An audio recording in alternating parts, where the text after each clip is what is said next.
Agora vamos para uma parte que é uma parte que eu gosto bastante, que é de animes históricos. Eu queria saber, essa aí você tem... Ó, gente, a Ju tem um vídeo dela lá, falando sobre os históricos, tá? Show de bola, supimpa.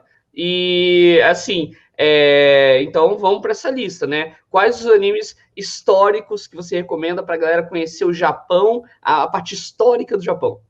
Olha, tem um anime que eu recomendo sempre, que é Nobunaga Concerto. Ele tem até um live action. Eu não sei se ele tá no Netflix, mas esse anime é bem interessante. Ele é um mangá, tem um live action e tem um anime, então você pode consumir ele em qualquer mídia da sua preferência. Mas eu acho que o que é mais legal dele é porque ele conta a história do Oda Nobunaga, que é um cara muito importante na história do Japão. Basicamente foi o que eles chamam de um dos grandes unificadores do Japão, né? Que foi a história de assim, pós-período Nara, pós-período Edo, né?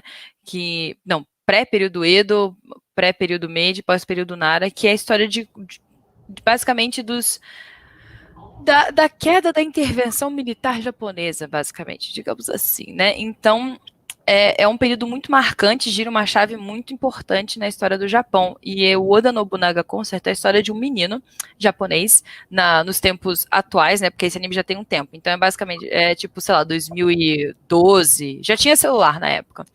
E ele é um adolescente e ele vai por um motivo XY, que não é relevante, né? Magia, ele acaba parando no passado, na época de Nobunaga. E o garoto, ele é igual a Nobunaga. Então, esse é o primeiro episódio. Então, ele encontra com o Nobunaga, e o Nobunaga tá, tipo, fugindo nessa história. Ele não quer mais, não quer fazer nada na vida, ele quer se aposentar, uma coisa assim. E aí ele fala, quer saber, você é muito parecido comigo, toma meu lugar lá, faz as coisas pra mim. E aí, quando ele se toca, você é Nobunaga, Oda Nobunaga, sim, sim, sim, legal. E aí ele tá com o livro dele de história, então é basicamente ele lendo a história e tentando seguir os passos do Nobunaga no anime, só que ele já sabe tudo que vai acontecer. Então super recomendo, é bem interessante. Histórico. Tem um que eu gosto muito, eu vou também deixar você falar sobre ele, né? Que é o Rurouni Kenshin, que para quem quer conhecer, né?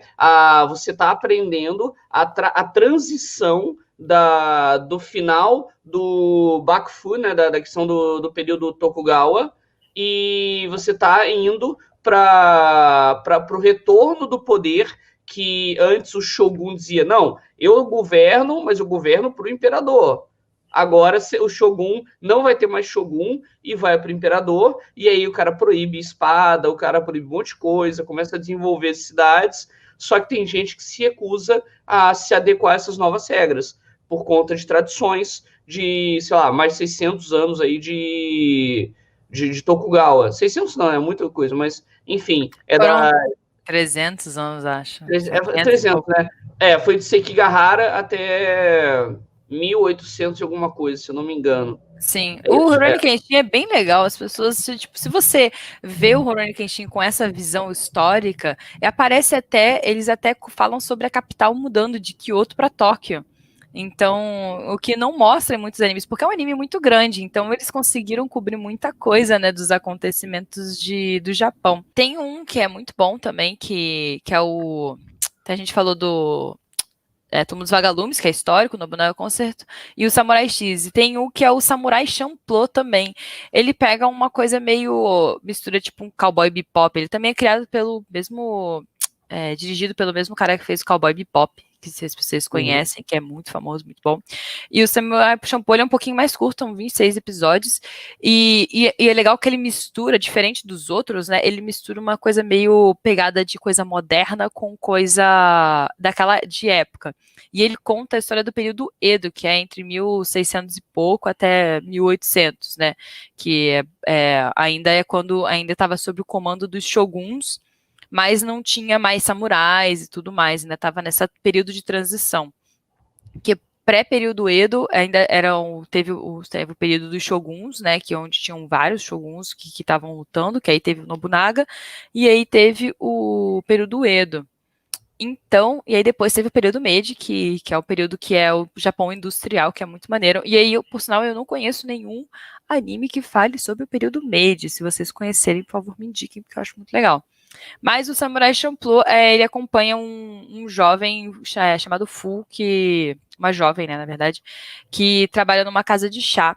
E aí ela acaba no meio de uma confusão lá na casa de chá, ela conhece um Ronin, né, que é tipo o samurai, né, X, que é um samurai sem clã, né, porque a maioria dos samurais ficaram sem clã nesse período. E eles acabam, tipo, defendendo ela e tudo mais. E eles acabam se juntando numa jornada para conseguir em busca de um samurai específico lá, que chama o Samurai com Cheiro de Girassol, que ela estava em busca desse samurai. Então ela encontra eles para fazer essa jornada. E o mais legal é que eles têm, tipo, gírias modernas, a música é tipo hip hop, então a música também é muito boa, porque Cowboy Bebop também é muito bom, então Samurai Champloo, Cowboy Bebop são 2 animes que eu recomendo. E é legal porque esse é do período Edo, né?